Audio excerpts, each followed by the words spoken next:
तो मुख्यमंत्री डॉक्टर मोहन यादव का बयान आया है। ग्वालियर में अंबेडकर मूर्ति मामले पर उन्होंने कहा कि चीफ जस्टिस ने कमेटी बनाई है, जो निर्णय कोर्ट लेगी उसका पालन भी होगा। कांग्रेस ग्वालियर की बात क्या कर रही है, महू की बात बताए। अंबेडकर के जन्म स्थान के साथ क्या किया, दीक्षा भूमि के साथ में क्या किया, जन्मस्थलों को नकारने का काम कांग्रेस ने किया है। अंबेडकर के शरीर को तक कांग्रेस ने नहीं छोड़ा। कांग्रेस अपने पाप की माफी मांगे। सदा अंबेडकर का अपमान किया गया। कांग्रेस का नकली अंबेडकर चलने वाला नहीं है। और अब देखिए कांग्रेस को लेकर के किस प्रकार से यहां पर अब सियासत शुरू हो गई है। कांग्रेस एक तरफ जहां आंदोलन करने की बात कह रही है ग्वालियर में हाईकोर्ट के बाहर अंबेडकर की प्रतिमा लगाए जाने को लेकर, वहीं दूसरी तरफ अब यहां पर कांग्रेस को सीएम डॉक्टर मोहन यादव ने घेरा है। हमने कहा है कि हाँ, ग्वालियर हाईकोर्ट के अंदर माननीय चीफ जस्टिस जी ने कमेटी बना दी है। वो कमेटी जो निर्णय करेगी सरकार उनके साथ है। हमने पहले दिन से कहा, हमारी पार्टी ने कहा है। अम्बेडकर जी के लिए तो हम जो कर सकते थे। आप कांग्रेस अगर यहाँ ग्वालियर की बात करती तो कांग्रेस बताए कि महू के अंदर वो जन्म स्थान था अम्बेडकर जी का, और 55 साल कांग्रेस की सरकार रही। उनके जन्म स्थान पर इनने क्या करके बताया? उनके जन्म स्थान को नकारने का काम किया। उनकी दीक्षा भूमि को बारे में चिंता नहीं की। और तो और अंबेडकर जी का जब शरीर छूट गया तो शरीर छूटने के दिल्ली में छूटे हुए शरीर के बाद भी दाह संस्कार के लिए भी कांग्रेस ने तत्कालीन रूप से मना कर दिया। उनकी पत्नी ने विमान से पार्थिव शरीर को ले जाकर बंबई में जब दाह कराया तो कांग्रेस के लोगों ने उस विमान का किराया भी, जहाँ जिसमें उनकी बॉडी गई थी, उसका पैसा भी अंबेडकर जी की पत्नी से लिया था। कांग्रेस माफी मांगे इन पापों के आधार पर। तो बीजेपी प्रदेश अध्यक्ष वी डी शर्मा का भी बयान आया है ग्वालियर हाईकोर्ट अंबेडकर मूर्ति विवाद पर। उन्होंने कहा कि कांग्रेस के उपवास और आज से दलित बस्ती अभियान पर उन्होंने कहा कि कोर्ट के आदेश का हमारी सरकार पालन करेगी, हमेशा से पालन करती आई है। हमारी सरकार ऐसे मामलों पर हमेशा से संवेदनशील है। कांग्रेस को माफी मांगनी चाहिए। तो एक तरफ कांग्रेस जहां उपवास करने की बात कह रही है, कांग्रेस आज आंदोलन भी करने वाली है। और ऐसे में बीजेपी प्रदेश अध्यक्ष वी डी शर्मा का भी बयान आया है और उन्होंने कहा है कि कांग्रेस को माफी मांगनी चाहिए, क्योंकि हमारी सरकार कोर्ट के आदेश का हमेशा से पालन करती आई है। सुनिए क्या कुछ कहा बीजेपी प्रदेश अध्यक्ष वी डी शर्मा ने। जहां तक मूर्ति का सवाल है, अंडर जुरिडिक्शन मैटर है, न्यायालय उसको देख रहा है। न्यायालय का जो आदेश होगा उस आदेश का पालन हमारी सरकार हमेशा से करती आई है। और हमारे मुख्यमंत्री जी प्रतिबद्ध हैं हमेशा से इन सारे मुद्दों पर संवेदनशीलता के साथ। इन कांग्रेस ये जो यात्रा निकल रही है, इन्हें माफी मांगनी चाहिए बाबा साहब अम्बेडकर से, और जाकर के माफी मांगे और उपवास करें कि हमने जो किया था वो गलत था।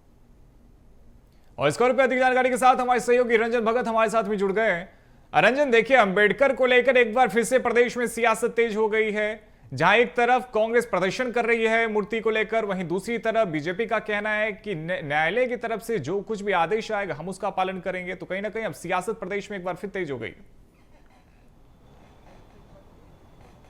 जी बिल्कुल, देखिए अगर बात करें डॉक्टर भीमराव अंबेडकर को लेकर के पहले से सियासत चलती आ रही है, लेकिन एक बार फिर से अब सियासत जो है वो तेज हो गई है। कारण है कि जिस तरीके से ग्वालियर कोर्ट परिसर में डॉक्टर भीमराव अंबेडकर की जयंती अगर बात करें मूर्ति लगाने की बात चल रही है, लेकिन कहीं ना कहीं ये पूरा मामला अभी कोर्ट के अंदर चल रहा है, क्योंकि कुछ लोगों ने इसका विरोध किया था। लेकिन सभी लोग चाहते हैं कि कोर्ट परिसर के अंदर डॉक्टर भीमराव अंबेडकर की एक मूर्ति स्थापित की जाए और इसके सम्मान के लिए तमाम सारे जो विपक्षी दल हैं, इसके अलावा मुख्यमंत्री डॉक्टर मोहन यादव भी साफ कर चुके हैं कि न्यायालय का जो इसमें फैसला आएगा उस पर सरकार चलेगी, क्योंकि उन्होंने साफ तौर पर कहा वो भी चाहते हैं कि कोर्ट परिसर के अंदर डॉक्टर भीमराव अंबेडकर जी की मूर्ति लगे उनके सम्मान में।